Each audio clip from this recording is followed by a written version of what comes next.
Hi, welcome to the 13th Floor. I am Marty Duda, and this is Jan Preston with us today. How's it going? Hi, good, thanks, Marty. Yeah, it's nice of you to drop by.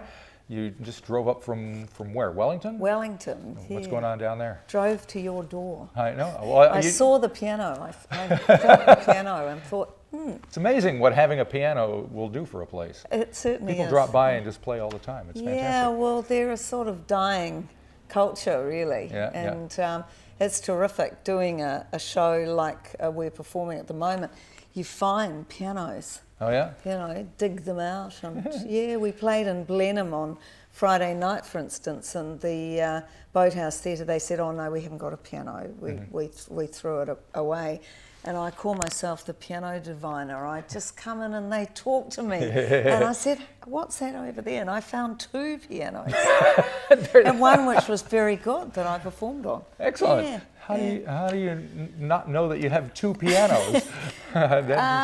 It's an extraordinary place and a whole lot of costumes and props. It's fabulous, fabulous venue.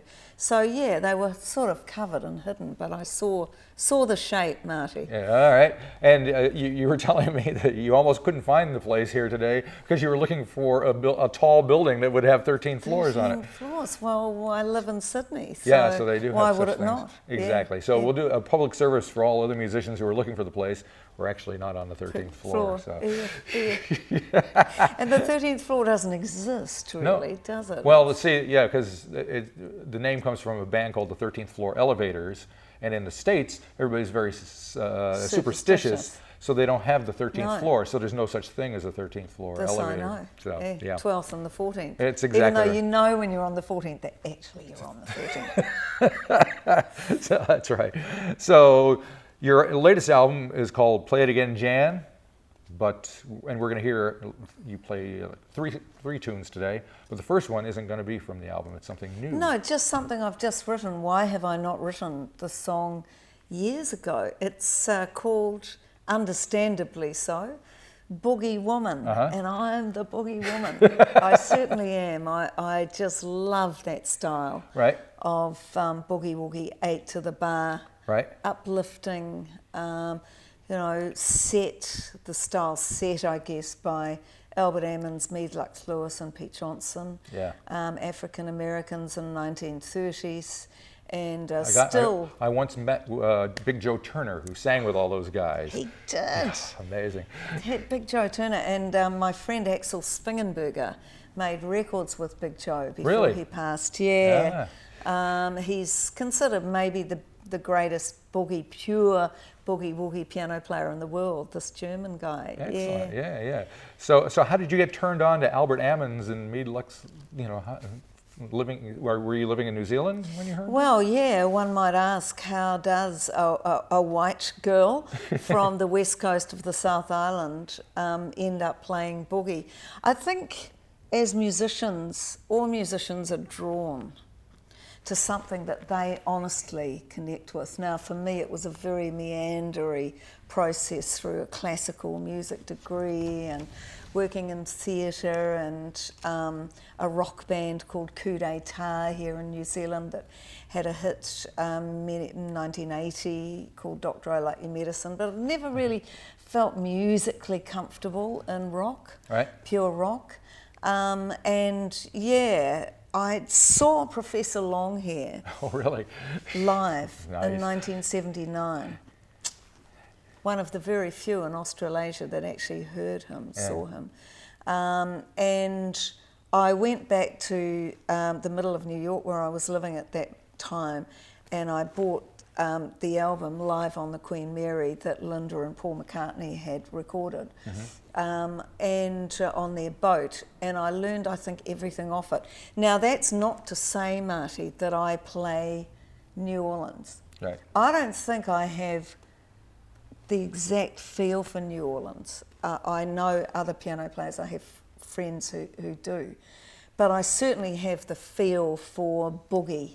And some of the sort of rolling Professor Longhair basses, which I still play. And why I didn't come to it sooner, I don't know. It just happened later on, you know. Well, at least you got there. exactly. I feel really comfortable. Right. I sent some interview questions to Katie Webster when she came out to Australia, the Swamp Boogie Queen.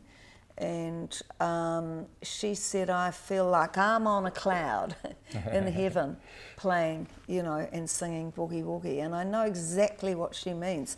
There's a sort of a joyful, uplifting thing about the 8 to the bar. Yeah. All right, well, let's listen to some of it. We're going to hear Boogie Woman, new tune, newly written, and then we'll come back and talk some more.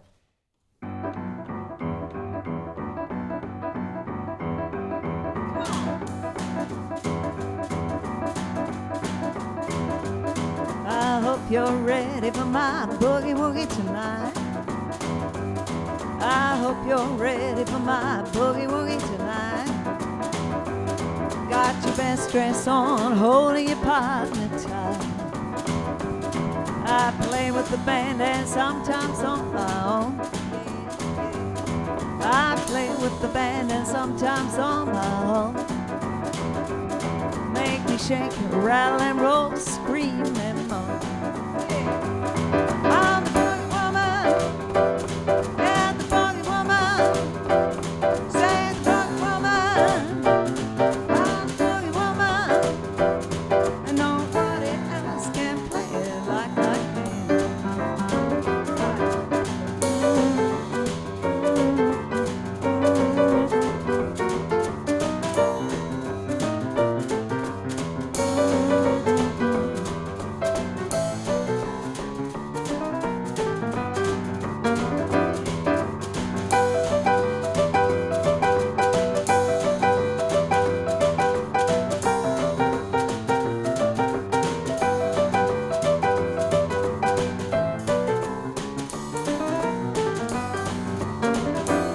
take your work clothes on, put your high heels on.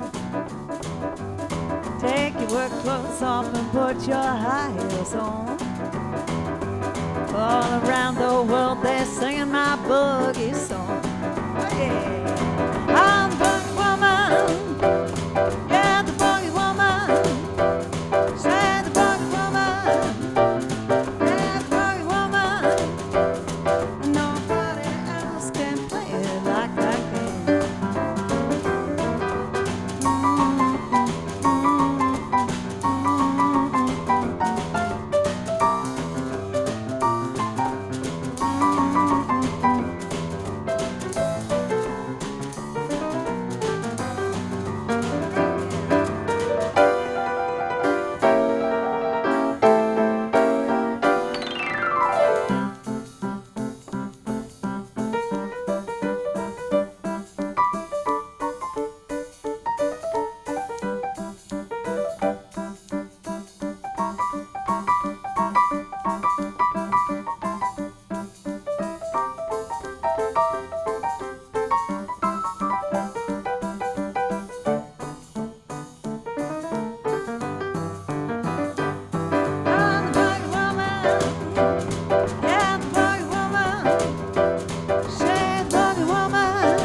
Do it like me. Nobody else can play it like I can.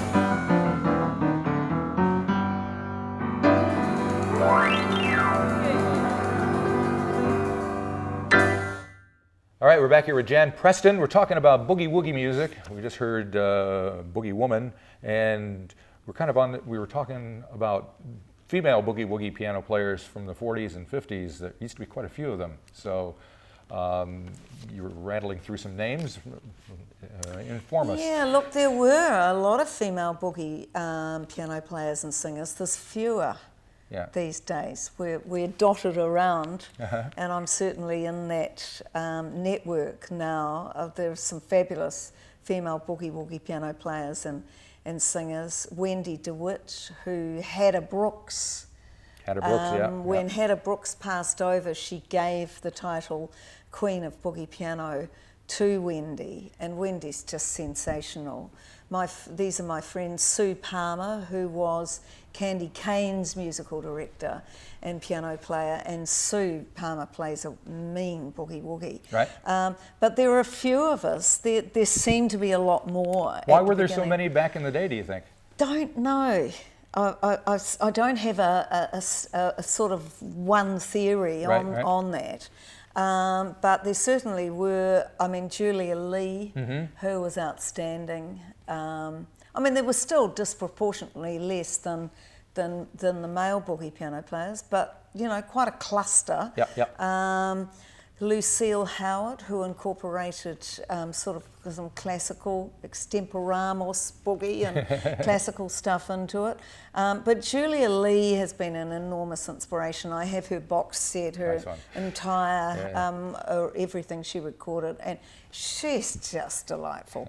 And she's just got the groove for boogie. Right. Yeah. Now, your most recent album is called Play It Again, Jan, and we're going to hear one of the tunes. No. Actually, the next one we're going to hear is called Small Town Girl, which is from a previous record, right? It's a previous, but I'd like to play it here at 13th Floor because it explains my background down there on the west coast of the South Island. Oh, okay. Yes. So, and can I explain why my latest record is called Play It Again, Jan? Sure. There's a blog inside the cover. I actually broke both my wrists, Marty. I was rushing, and how did I do it? Rushing and distracted on a Monday morning in a driveway, and there was an unmarked speed hump, and so it stopped me in my tracks for a period of time. Not very long, 11 weeks or so. That's not bad. No. But this was the album that I was writing, and some of it I was about to record, and of course that got put on hold. Slowed down. Yeah. But like all traumatic events in our lives, they often, in retrospect, we gain the most positivity, strangely enough, from them. And it was the first time in my entire life that piano playing was taken away. Right. I could not do it. I do it every day, if at all possible, from when I was 5 years old, which is a long, all my entire life. And the old, you don't miss your water till your well runs dry. Like, I really understood what piano playing meant to me, and when it first happened, oh no, I've got to cancel all these, and I mean there were festivals and all sorts, cancel all these shows, my career, and then I thought, but what about my life? Yeah. What will I do? Yeah. You know, but anyway, You found metal something. plates. So what did you do? No, what did I do? I dictated stories and lyrics into a computer, and in many ways, and once I started rehabbing to play still and plaster and then splints, you know, I couldn't play boogie, and I thought I would have to adjust my repertoire, but in fact I haven't. It's had Excellent. Absolutely no impact. So, and rehab, you know. Nice one. Yeah. Alrighty, so we're going to hear Small Town Girl, which tells the story of growing up in Greymouth on the west coast. And all right, and then we'll be back to talk some more.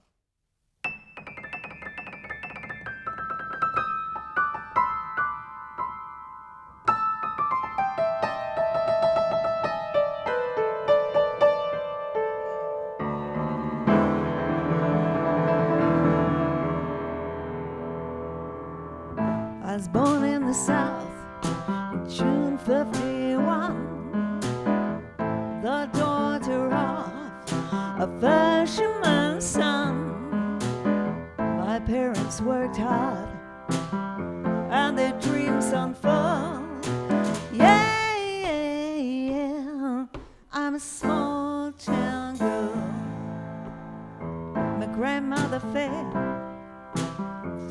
hotels outside. She claimed they knew when people died. We had no TV back then. It sure was a different world. Yeah, yeah, I'm a small town girl.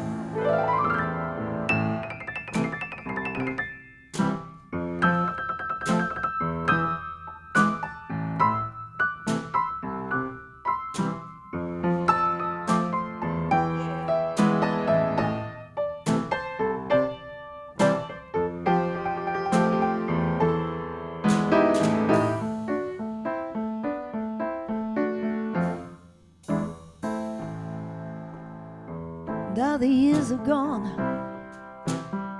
and I'm doing okay. I met a boy from my high school days. The old stories he tells cause memories to swell. I'm a small town girl. Well, a small town girl from a small population. No big city sophistication. I've traveled here and there, lived around the world. Yeah, but I'm still a small town girl.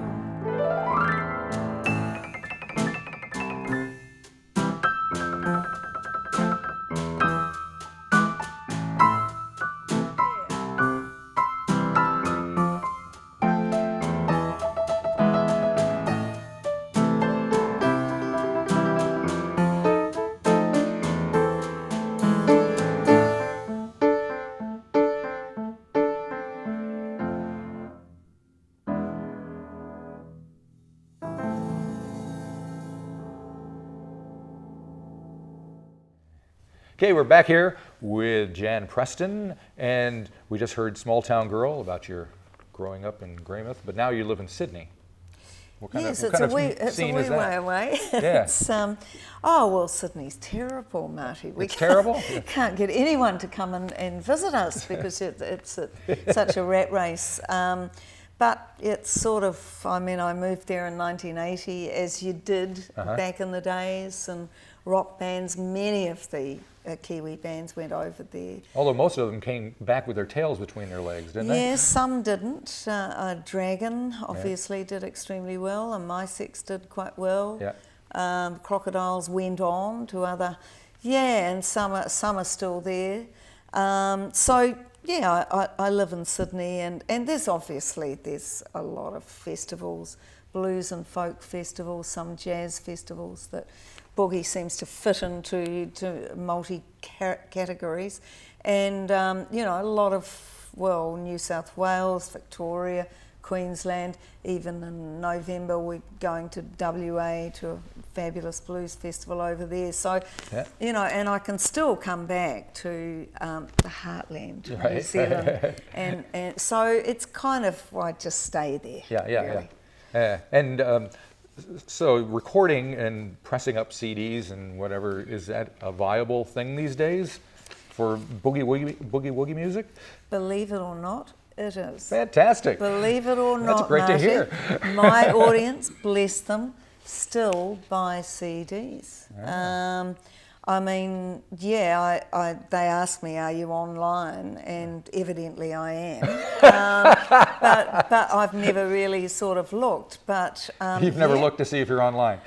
No, and I don't look at the YouTube. I'm kind of technophobic. Right. And I sort of know what I'm doing. Right. So I'm not very interested. I've heard that music and I know what I look like. Right. So I guess it's kind of weird, but honestly, people come along and film the shows and they go, oh, we put you up on YouTube. And I just, the thing that really drives me is the music. Mm-hmm.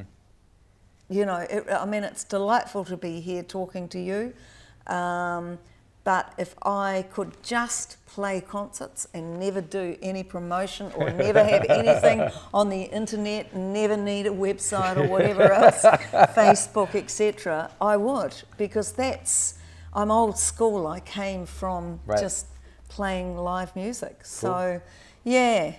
All right, well, I can take a hint. Let's wrap this up and listen to some more music then. Oh, don't be like that, Marty. So we got Call of the Ivories next. What are you going to tell me about that song? Well, fortunately, of course, we piano players don't play on Ivory anymore. Yes. And it's terrible what was done to those poor old elephants in the name of, millions of pianos worldwide back in the day. And of course, you can't import them now because Ivory, fortunately, is outlawed, although we all know that it still kind of goes on a bit. So it's almost Call of the Plastics these days, but it's about, I guess, that physicality. It's about the joy. It opens, with the line, "It's seen me through good times and through bad," and it has been my salvation. Very good. Well, I'm glad that you survived. Your wrists are in shape. You're ready to tickle those ivories, or whatever they are. We call them anyway. Thanks for coming to Brunton. Thanks for having me. My pleasure. Well, it see me through good times, see me through bad. It's the most constant companion I've ever had. Be it a boogie or a tango, I've got to play my piano. Hey, Preston, I lay down on a bed. The ivory's calling in my head. I hit it fast, I hit it slow. I've got to play my piano. Now the house is a mess and the phone keeps on ringing. I'm in the key of C minor and singing to the rhythm of a fandango. I've got to play my piano like that.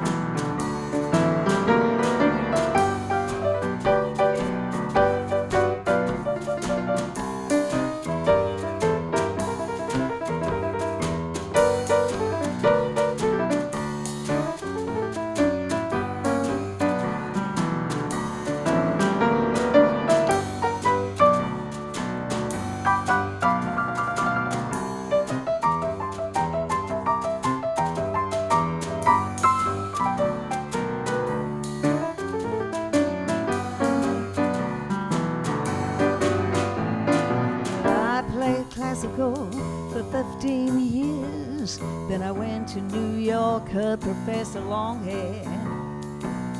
He turned me on to the New Orleans groove, and ever since I played a boogie and blues. And see me through good times and through bad, the most constant